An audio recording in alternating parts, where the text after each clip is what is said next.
কোচবিহার পঞ্চানন বর্মা ইউনিভার্সিটির 4th সেমিস্টারের programme কোর্সের অন্তর্গত ডিএসসি পলিটিক্যাল সায়েন্স সম্পূর্ণ সাজেশন সম্পর্কে আমাদের আজকের এই স্পেশাল ভিডিও।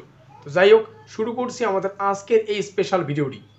ঠিক যেমনটা আমরা আলোচনা করলাম, কোচবিহার পঞ্চানন বর্মা ইউনিভার্সিটির ইউজি 4th সেমিস্টারের প্রোগ্রাম কোর্সের অন্তর্গত ডিএসসি পলিটিক্যাল সায়েন্স সাজেশন সম্পর্কে আমাদের আজকের এই স্পেশাল ভিডিও। তো ভিডিওটির শুরুতেই মূল যে বিষয়টি ভালো করে বুঝতে হবে। দেখো, আমাদের পরীক্ষার যে প্রশ্নপত্রটি থাকবে সেটা 4টা গ্রুপে বিভক্ত থাকবে। গ্রুপ এতে থাকবে 15 নম্বরের প্রশ্নাবলী, গ্রুপ বিতে থাকবে 10 নম্বরের প্রশ্নাবলী, গ্রুপ সিতে থাকবে 5 নম্বরের প্রশ্নাবলী, গ্রুপ ডিতে থাকবে 1 নম্বরের প্রশ্নাবলী। আর এই 1 নম্বরের প্রশ্নাবলী দুটোভাবে আসে, এমসিকিউ আকারে আসতে পারে এবং এসিকিউ আকারে আসতে পারে।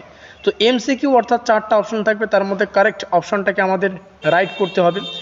আর এসে কি অর্থাৎ এক কথায় উত্তর দাও। তো আজকের এই ভিডিওটিতে আমরা আমাদের সম্পূর্ণ সিলেবাস থেকে একদম বাছাই করা গুরুত্বপূর্ণ 15 নম্বরের, 10 নম্বরের এবং 5 নম্বরের প্রশ্নাবলীর সাজেশন সম্পর্কে আলোচনা করব। অর্থাৎ গ্রুপ এ, গ্রুপ বি এবং গ্রুপ সি এর অন্তর্গত কোন কোন প্রশ্নাবলী মোস্ট ইম্পর্টেন্ট তার লিস্ট আজকের এই ভিডিওটিতে তোমরা পেয়ে যাবে।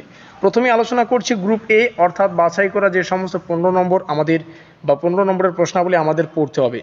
তো 15 নম্বরের প্রশ্নাবলীর অন্তর্গত প্রথম প্রশ্ন, আন্তর্জাতিক সম্পর্কের সংজ্ঞা দাও, আন্তর্জাতিক সম্পর্কের প্রকৃতি এবং পরিধি আলোচনা করো।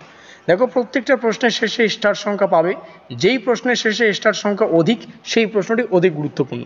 তো প্রত্যেকটা প্রশ্ন তোমাদের সামনে তুলে ধরছি, তোমরা এগুলো অবশ্যই খাতায় লিখে এই প্রশ্নগুলি অবশ্যই বারংবার প্র্যাকটিস করে তোমাদের আয়ত্তে আনতে হবে। তো এই হচ্ছে গুরুত্বপূর্ণ 11খানা প্রশ্ন, ঠিক আছে। প্রত্যেকটা প্রশ্নই তোমাদের সামনে উপস্থাপন করলাম।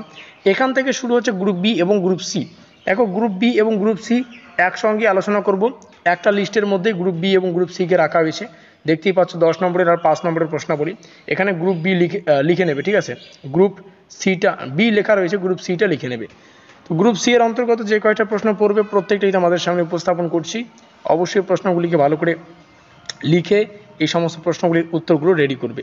তবে ভিডিওটির শেষে যে বিষয়টা ভালো করে বুঝতে হবে, দেখো 11 নম্বরে একটা প্রশ্ন রয়েছে যেটা আমি টিকা আকারে লিখেছি। তো এখান থেকে অনেকগুলো প্রশ্ন টিকা আকারে আসতে পারে। তো যেগুলো মোস্ট ইম্পর্টেন্ট সেগুলো তোমাদের সামনে তুলে ধরছি। জোট নিরপেক্ষ আন্দোলন, দ্বি মেরুকেন্দ্রিক রাজনীতি, ভারত এক উদীয়মান শক্তির ভরকেন্দ্র, দাতাত, প্রচার আর হচ্ছে পঞ্চশীল। অর্থাৎ এই কয়েকটা বিষয়ের উপর তোমাদের এক্স্যাক্ট বিষয়টা কি, যেমন প্রচার কি, দাতাত কি, এই জোট নিরপেক্ষ আন্দোলন, তার একটা বেসিক কনসেপ্ট তোমাদের জানা উচিত। সেই সম্পর্কে কিন্তু পরীক্ষায় টিকার লেখো টাইপের কিন্তু আসতে পারে। তো এই হচ্ছে আমাদের সম্পূর্ণ সাজেশন। ভিডিওটির শেষে আরও একটা বিষয় ভালো করে বোঝো। দেখো, তোমরা চাইলে কমেন্ট করতে পারো আজকের এই ভিডিওটি কোন কোন কলেজ থেকে ওয়াচ করছো।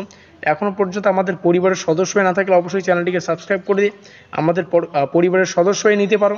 ডেসক্রিপশন বক্সটা চেক করতে পারো, কারণ এর আগেও আমরা বিভিন্ন সাবজেক্টের এভাবেই কিন্তু সাজেশনমূলক ক্লাসগুলি আলোচনা করে ফেলেছি। লিঙ্ক ডেসক্রিপশন বক্সে রয়েছে, তোমরা চাইলে সেখান থেকে দেখে নিতে পারো। ভিডিওটি ভালো লাগলে অবশ্যই লাইক করে দিও, বন্ধুদের কাছে শেয়ার করে দিও। আমাদের আজকের এই স্পেশাল ভিডিওটি এই পর্যন্তই।